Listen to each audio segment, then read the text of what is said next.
পশ্চিমবাংলার এসআইআর সবচেয়ে জটিল জটিল করা হয়েছে। যাদের সরল করা ছিল তারাই জটিল করেছে। আর স্বাভাবিকভাবে এত লোককে নোটিশ পাঠিয়েছে, প্রত্যেকের হিয়ারিং হওয়া উচিত, আর সেই জন্য সময় বেশি লাগবেই। এটা তো আমরা জানতাম। মমতা ব্যানার্জি চান না এসআইআর হোক, তাই জটিল করে দিচ্ছেন। সরকারি কর্মচারী এখানে এসআইআর চালাচ্ছে রাজ্য সরকারের, তারাই ইচ্ছা করে জটিল করেছে। আমার তো মনে হয় 7 দিনের মধ্যেও হবে না, আরও লেন্দি করবে ওরা, যাতে ঠিক সময় এসআইআর কমপ্লিট না হয়। যাতে প্রক্রিয়াটা জটিল হয়ে যায়, যাই তাই করে শেষ করা হবে, যাতে ভুয়ো ভোটার থেকে যায়, সেই জন্য ইচ্ছা করে এত লোককে নোটিশ দেওয়া হয়েছে, এত নাম ঢুকিয়ে দেওয়া হয়েছে। কিন্তু যদি এটাকে পরিষ্কৃত না করা হয়, তাহলে এসআইআর পুরো প্রক্রিয়াটাই ব্যর্থ হয়ে যায়। যেন সময় লাগলেও পুরোটাকে ঠিক করা উচিত। সরকারি কর্মচারীরা, ওদেরকে চাপ দিয়ে ঢোকানো হচ্ছে, টিএমসি থেকে লিস্ট দেওয়া হচ্ছে। যে ধরনের খবর আসছে, একজন ভদ্রলোকের 100টা ছেলে, কার 250টা ছেলে, বলুন এটা কোনো প্র্যাকটিক্যাল হয়? 50 বছরের বাপ তো 40 বছরের ছেলে।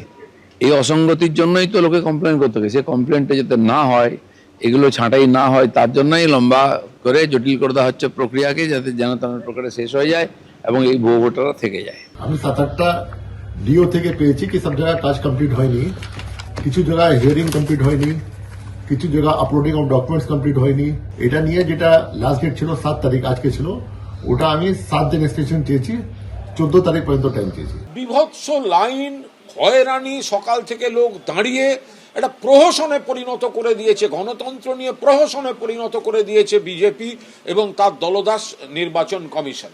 পরিকল্পিতভাবে মানুষকে হ্যারাস করেছে, পরিকল্পিতভাবে প্রসেসটাকে অসম্পূর্ণ রাখছে ভারতীয় জনতা পার্টির নির্দেশে ইলেকশন কমিশন। এই নির্বাচন commission sanctity of the election commission যেটা, সেটা ডিস্ট্রয় করে ফেলেছে।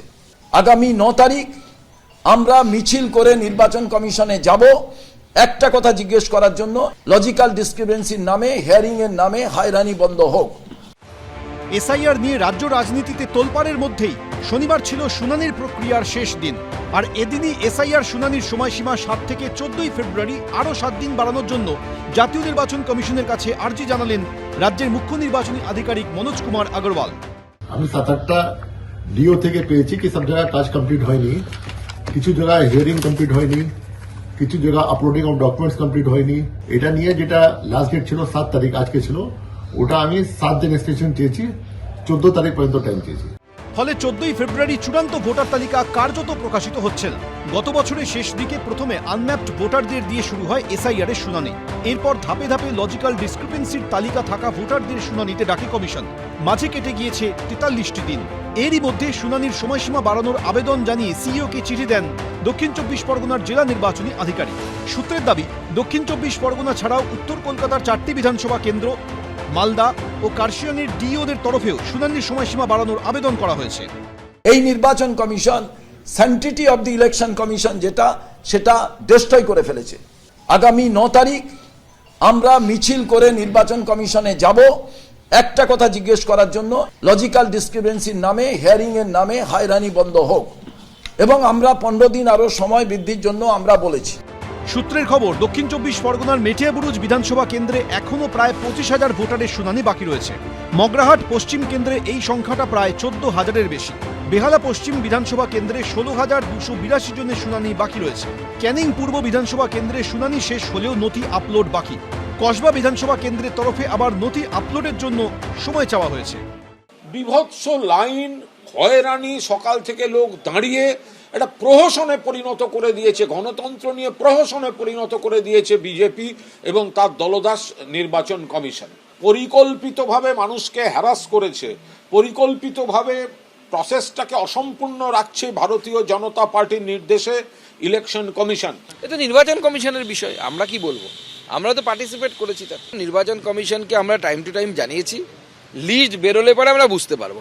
লিস্ট বেরোতে দিন, ড্রাফট লিস্ট বেরিয়েছে, ফাইনাল লিস্ট বেরোতে দিন, তারপরে ভারতীয় জনতা পার্টি আমরা আমাদের স্ট্যান্ড পরিষ্কার করে বলবো। পাশাপাশি এদিনই নির্বাচন কমিশন জানিয়েছে, এসআইআর নথি হিসেবে জেলাশাসক, অতিরিক্ত জেলাশাসক, মহকুমা শাসক এবং কলকাতার ক্ষেত্রে কালেক্টরের দেওয়া পার্মানেন্ট রেসিডেন্ট সার্টিফিকেট বা ডোমিসাইল সার্টিফিকেট গ্রহণ করা হবে। তবে সেই সার্টিফিকেট অবশ্যই পশ্চিমবঙ্গ সরকারের 1999 সালের 2রা নভেম্বর জারি করা নির্দেশিকা ও তার ভিত্তিতে পরবর্তীকালে জারি নির্দেশিকা অনুযায়ী হতে হবে। সেগুলো কোথায় কি ত্রুটি আছে সেগুলো নিয়ে তারা চিন্তাভাবনাও করেনি। একটা বিরাট সংখ্যক বাকি আছে, এখন লাস্ট ডেট ছিল, সেগুলো সম্পূর্ণ করতে পারেনি। এখন দেখা যাচ্ছে যে অনেক কিছুই তারা আগে তারা মনে করছো এগুলো ম্যানুফ্যাকচার্ড, এগুলো সঠিক নয়, সেগুলোর বৈধতা কিন্তু ওরা দিচ্ছে। আগে দিলে তো ভালো হতো, তাই না? এত চিন্তাভাবনারও কারণ ছিল, মানুষের হয়রানিও হতো না। এখন জাতীয় নির্বাচন কমিশন কি সিদ্ধান্ত নেয় সেটাই দেখা। রুমা পাল, ঝিলম করঞ্জাই, সুদীপ্ত আচার্য, এবিপি আনন্দ। এবিপি আনন্দ, এগিয়ে থাকে, এগিয়ে রাখে।